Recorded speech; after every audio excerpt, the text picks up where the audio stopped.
నేను పూణేలో జాబ్ చేసేటప్పుడు 2018లో తాతయ్య గారు సడన్గా చనిపోయారు.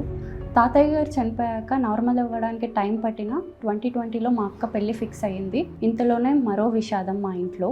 అక్క పెళ్ళి 3 డేస్ ముందు డాడీ ఫైర్ యాక్సిడెంట్లో చనిపోయారు.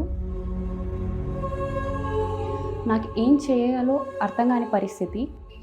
మా ఆయన చనిపోయినప్పుడు నా ఇద్దరు కూతుర్లు నిజంగానే చాలా బాగా చూసుకున్నది.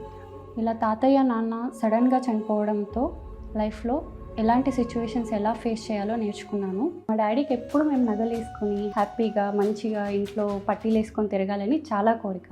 ఫస్ట్ టైం నేను గోయా జ్యువెలరీ గురించి విన్నప్పుడు చాలా సర్ప్రైజింగ్గా ఫీల్ అయ్యాను. పట్టు చీరల అంగడికి ఆపోజిట్ గోయాస్ ఉంది. నేను ఒక 10 టైం పోయి ఉంటాను ఆ వీధికి. డిజైన్స్ అంతా చూసే చాలా బాగున్నాయి బయట నుంచినే అని అన్నాను.